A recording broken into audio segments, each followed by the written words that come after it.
The windshield wipers were fighting a losing battle against the freezing October rain. I was gripping the steering wheel of my truck, knuckles white, trying to navigate the slick streets of downtown Seattle. The gray sky pressed down on the city, matching the heavy feeling in my chest that had been there for months. I told myself I was just driving to the hardware store, just a normal Tuesday errands run. But fate has a way of putting you exactly where you need to be, even when you don't want to be there. I stopped at a red light on 4th Avenue, the heater blasting against the damp chill seeping through the windows. That's when I saw the figure on the corner. A woman, wrapped in a soaked, oversized coat that looked like it had been pulled from a dumpster. She was holding a cardboard sign that was dissolving in the rain, and clinging to her chest was a bundle wrapped in plastic trash bags. Most people looked away. That's what we do in the city. We pretend not to see the suffering. But something about the way she stood, the tilt of her head, sent a jolt of electricity down my spine. She turned slightly to shield the bundle from a passing bus's spray, and I saw her profile, my breath caught in my throat. It couldn't be. My daughter, Eliana, was supposed to be in a luxury condo in Bellevue, living the perfect life with her successful husband. But as I stared, the woman looked up, her eyes hollow and dark. It was Eliana, and she looked like she was dying. Before we continue this story, I need to know who is riding shotgun with me on this journey. Let me know in the comments where you are watching from right now. And if you want to see how a father fights back when the world tries to break his child, please like this video, share it, and subscribe to the channel. I want to know who is standing with us. I didn't bother checking traffic. I threw the truck into park right there in the turn lane and jumped out into the deluge. Horns blared behind me, angry and impatient. But the sounds seemed miles away. All I could hear was the blood rushing in my ears. I ran toward her, splashing through icy puddles. "Eliana!" I screamed her name, my voice cracking. She flinched violently, stepping back toward the brick wall of the bank building as if I were about to strike her. She looked at me with zero recognition at first, just pure, animalistic fear. Then, clarity broke through the exhaustion on her face. "Dad?" she whispered. Her lips were blue. "Dad, no. You have to leave. They're watching." "Who is watching?" I reached for her, but she recoiled. "Please go. If they see you, they'll hurt us. They said they'd hurt you." She was scanning the street, her eyes darting frantically to the parked cars across the intersection. "I am not leaving you on this corner," I growled, grabbing her arm gently but firmly. The bundle against her chest shifted, and a tiny cry erupted from beneath the plastic.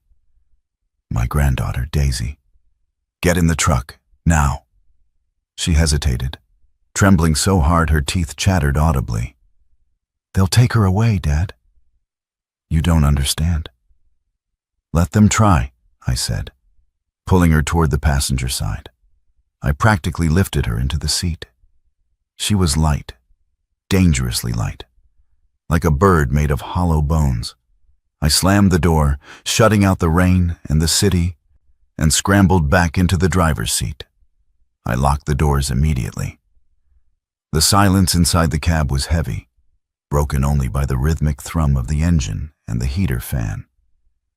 Eliana was curled into a ball against the door, clutching Daisy so tight her knuckles were white. The smell hit me then. The scent of wet wool, unwashed skin, and the metallic tang of the street. It broke my heart. I pulled away from the curb, ignoring the angry gestures from other drivers. I drove aimlessly for the first few minutes, just needing to put distance between us and that corner. My mind was racing, trying to piece together a puzzle that made no sense. 6 months ago, I had visited them. I had seen the marble countertops, the expensive cars, the nursery filled with designer toys. "Where is Preston?" I asked, my voice low. I was afraid if I spoke too loud, she would shatter. "Where is your husband, Eliana?" She flinched at his name. She squeezed her eyes shut, tears leaking out to mix with the rainwater on her dirty cheeks. "He's at the house," she whispered. "Does he know you're out here? Does he know his wife and child are begging in the rain?" She let out a sound that was half laugh, half sob. "He knows, Dad. He dropped us off." The truck swerved slightly as my hands seized on the wheel. I corrected the course, staring straight ahead, feeling a cold, dark rage beginning to form in the pit of my stomach. "He what?" "He dropped us off," she repeated, her voice dead. "Shift starts at 8 a.m. If I don't make $50 by sunset, we don't get let back inside." I didn't ask another question. I couldn't.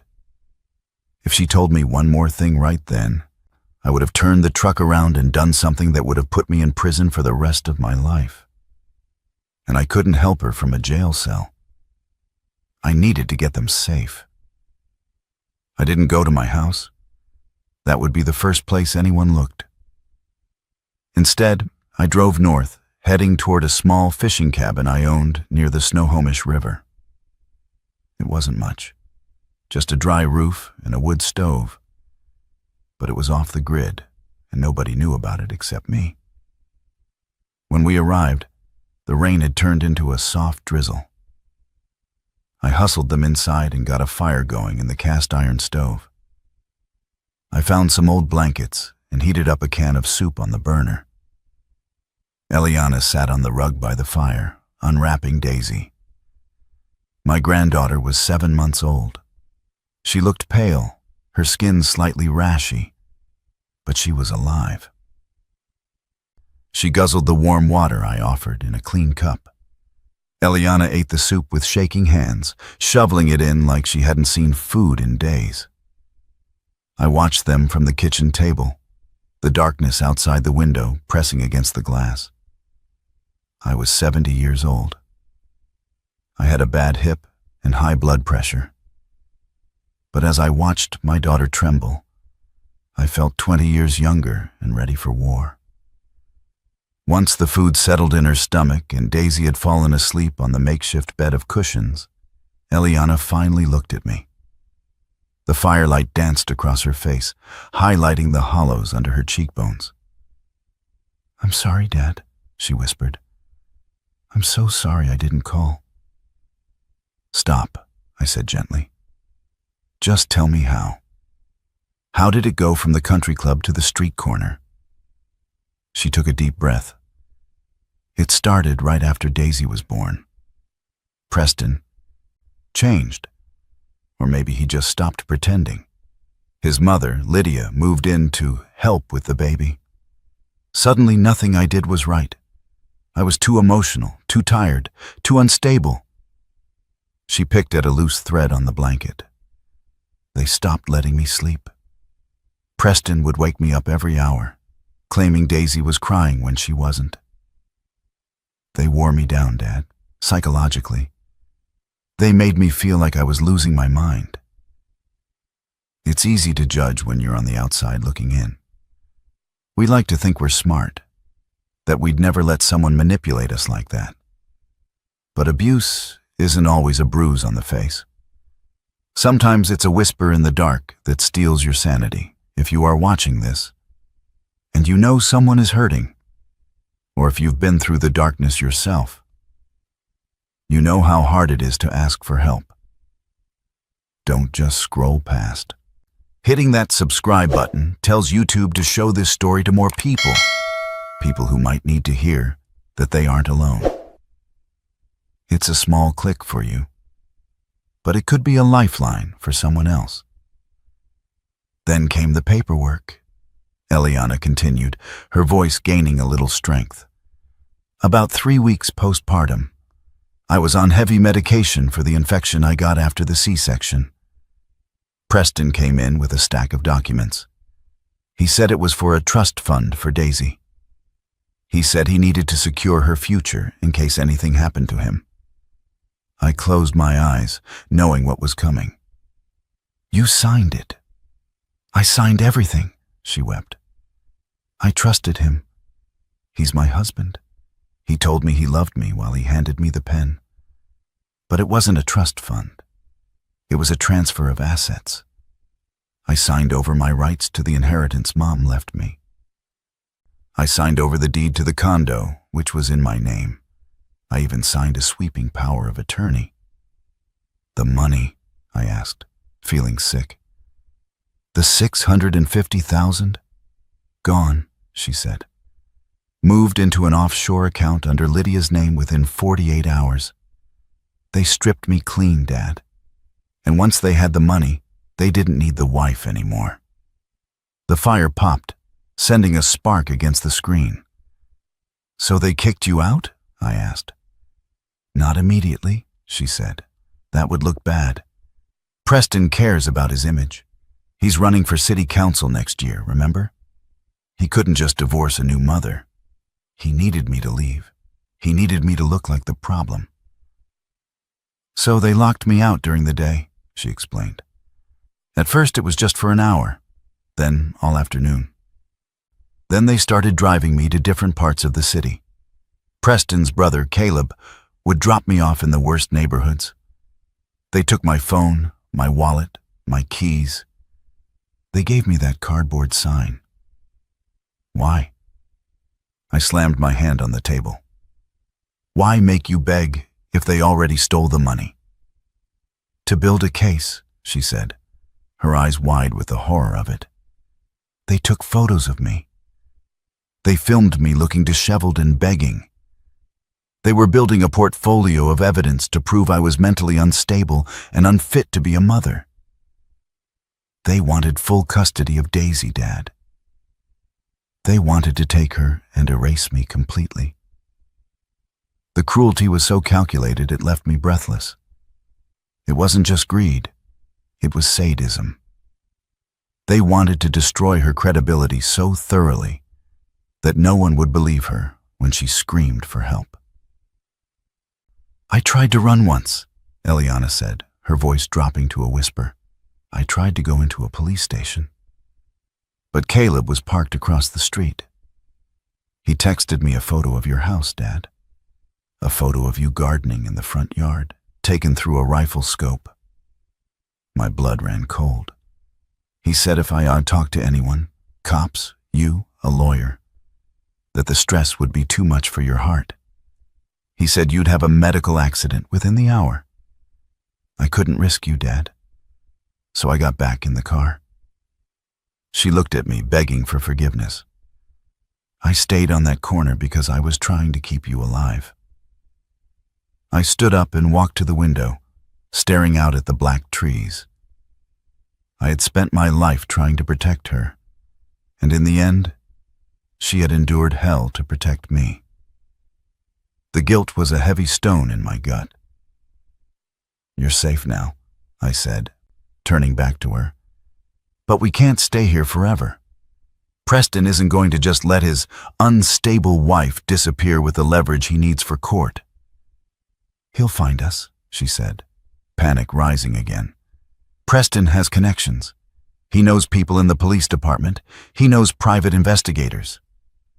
"Let him come," I said, though I felt less confident than I sounded. "I'm not the same man I was 10 years ago, Eliana. I don't have much to lose anymore except you and that baby. And a man with nothing to lose is dangerous." I checked the locks on the cabin door again. I had an old shotgun above the mantel, dusty and unused for years. I took it down and checked the chamber. Empty. I went to the drawer where I kept the shells. We stayed at the cabin for 2 days. I let Eliana sleep for 18 hours straight while I watched Daisy. It was the first time I had really held my granddaughter. She had Eliana's nose and my late wife's chin. She was perfect. On the third morning, the rain had stopped. The silence of the woods was peaceful until the sound of gravel crunching under tires broke it. I moved Eliana and Daisy into the back bedroom and told them to be silent. I grabbed the shotgun, keeping it out of sight but within reach, and opened the front door. A black SUV was idling in the driveway. The window rolled down, and Caleb, Preston's younger brother, smiled out at me. He was wearing sunglasses, even though it was overcast. "Good morning, William," he called out, his voice slick like oil. "Lovely spot you have here. Little damp for a family reunion, though." "Get off my property," I said calmly. Now. No need for hostility. We're just worried about Eliana. She's having a breakdown, you know. Postpartum psychosis. Very tragic. We just want to bring her home to the doctors." "She's not here," I lied. Caleb laughed, opening the car door and stepping out. He was a big man, younger and stronger than me. "Don't insult my intelligence, old man. We tracked your truck's GPS. Now send her out and nobody gets hurt. You don't want to have a heart attack out here in the middle of nowhere." He took a step toward the porch. I raised the shotgun. I didn't aim it at him, just held it across my chest.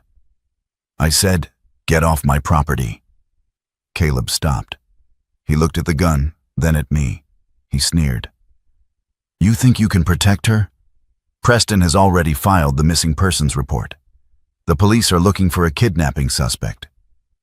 "That's you, William." He got back in the car. "We'll be back with the badge-wearing friends. Enjoy the quiet while it lasts." He reversed down the drive and sped away. My hands were shaking so bad I almost dropped the gun. We couldn't stay. The clock was ticking. We left 10 minutes later, taking back roads to avoid the highways. I knew we couldn't run forever. If they had the police involved, we would be stopped eventually. We needed to stop playing defense and start playing offense. I drove us to the city, but not to hide. I drove straight to the office of an old friend. Adrian Vance wasn't a fancy corporate lawyer. He was a shark who specialized in fraud and difficult divorces. He owed me a favor from 20 years ago when I pulled him out of a burning car wreck. We walked into his office, looking like refugees. Adrian took one look at Eliana and buzzed his secretary. "Cancel my afternoon and get me coffee, a lot of it." We sat in his leather chairs and told him everything. When Eliana finished explaining the forced begging and the financial theft, Adrian didn't look shocked. He looked angry. "It's a classic setup," Adrian said, pacing the room. "Gaslight the mother, steal the assets, frame her for incompetence, get full custody. It's evil, but it's effective. The problem is proof. Right now, it's her word against a pillar of the community." "We need a smoking gun," Adrian said. "The begging? He'll claim she wandered off and refused to come home. The money? He'll produce those signed documents." "We need to follow the money," I said. Adrian nodded and picked up his phone. "I'm calling Tanya." Tanya was a forensic accountant, an investigator who looked like a librarian but worked like a pit bull. She arrived within the hour with a laptop and a secure server connection. "If the money moved, I'll find the tracks," Tanya said.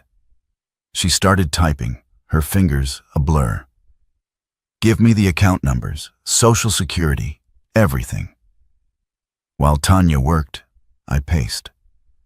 Eliana held Daisy, rocking her back and forth. The room was tense, filled with the click-clack of the keyboard and the heavy breathing of desperate people. "Found it," Tanya said 20 minutes later. "He was sloppy. He thought you were too broken to check." "What is it?" I asked. "The trust fund transfer," Tanya pointed at the screen.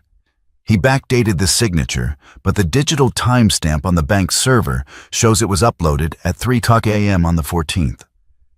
That was while you were still in the hospital, Eliana. And the notary stamp? It belongs to a woman who died 3 years ago.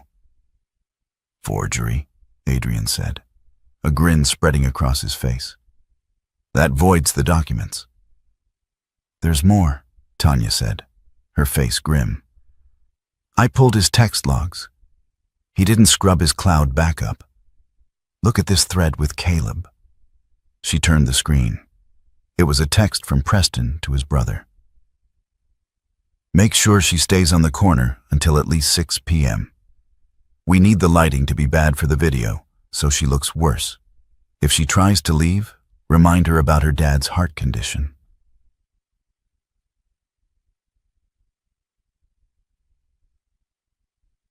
That's coercion, Adrian said. Kidnapping, extortion. Just then, my phone buzzed. It was a notification from Facebook. A video was trending in my local area. I clicked it. It was shaky footage of Eliana shivering on the corner, looking disheveled. The caption read, "My poor wife has lost her battle with mental health. She has taken our daughter and run away. Please, if you see her, call the police. We just want them home safe." The comments were brutal. What a horrible mother. She looks like a junkie, praying for that poor husband. Eliana saw the screen and sobbed, burying her face in Daisy's blanket. Everyone hates me. I can't go outside. They all think I'm a monster. I felt the rage boiling over. I wanted to reply. I wanted to type in all caps that Preston was a devil. Don't, Adrian commanded, seeing my thumb hovering over the screen. Do not engage. Let him think he's winning. Let him think we are cowering in fear. If we respond now, he destroys the evidence. We need him to feel safe. He's destroying her reputation, I shouted. And we are going to destroy his life, Adrian said calmly. But we do it on our terms. We invite him to a meeting. We tell him Eliana is ready to surrender. The plan was dangerous. It required Eliana to be in the same room as her abuser. But she looked at me, wiped her eyes, and nodded. I'll do it. For Daisy. Adrian set up the meeting at a neutral location, a conference room in a hotel downtown. We told Preston's lawyer that Eliana was exhausted, out of money, and ready to sign the custody papers if he promised not to press charges for kidnapping.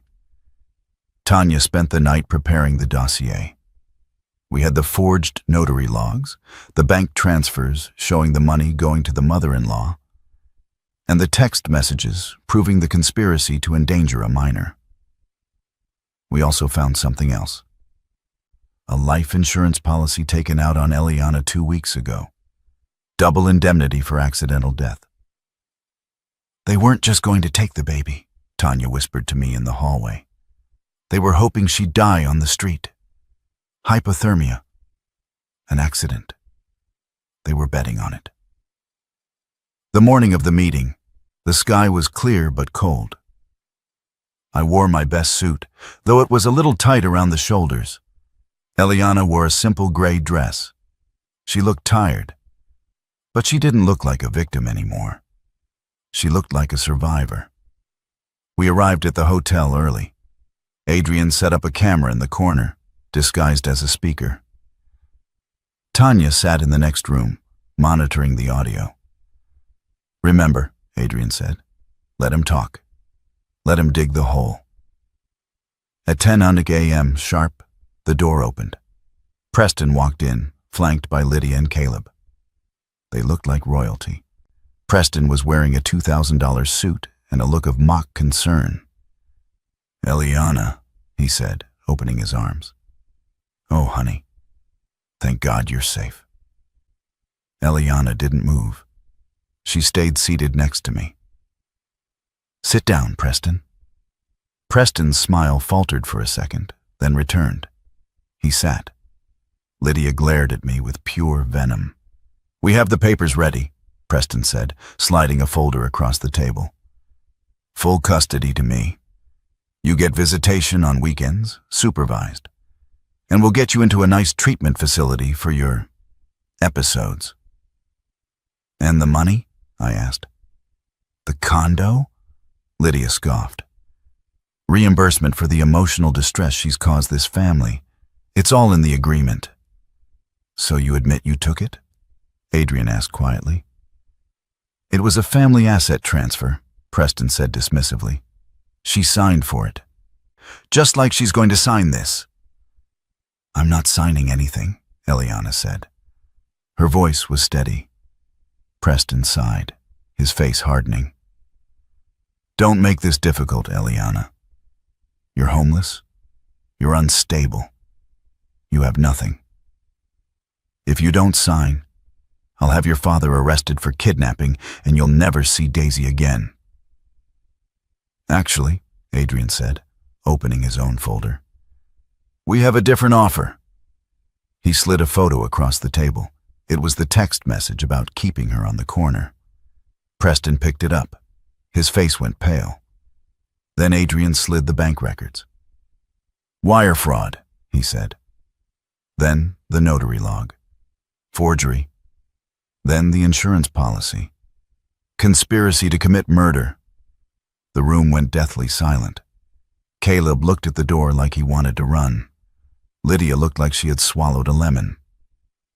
This is illegal, Preston stammered. You hacked my phone. Investigative discovery, Adrian smiled. And by the way, we're live streaming this meeting to the district attorney's private server. The police are waiting in the lobby. Preston stood up, knocking his chair over. You can't prove intent? I don't have to, Eliana said, standing up to face him. She looked tall, powerful. The jury will do that for me.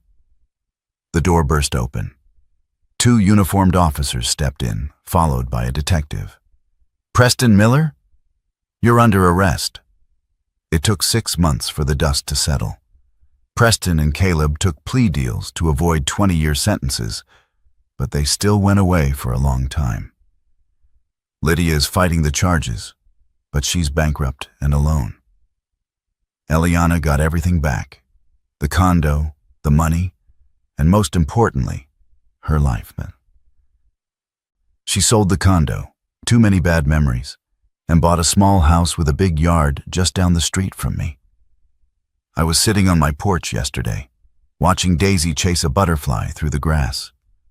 She's walking now. Eliana was in the garden, planting tulips.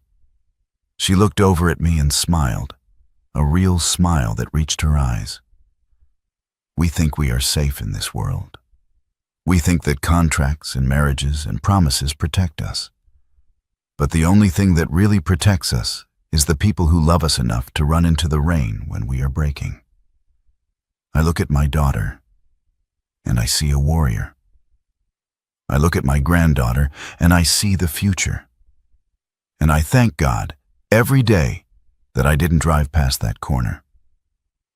If you're listening to this, and you're holding on to a grudge, or you're waiting for an apology that might never come, let it go. But if you have family that needs you, fight for them. Don't wait for permission. Don't wait until it's convenient. Just be there. Because in the end, when the storms come, and they always do, all we have is each other. Thank you for listening to our story. If you believe in justice, please subscribe to the channel. It's not just a button. It's a way to say that truth matters. Take care of your families. Goodbye for now.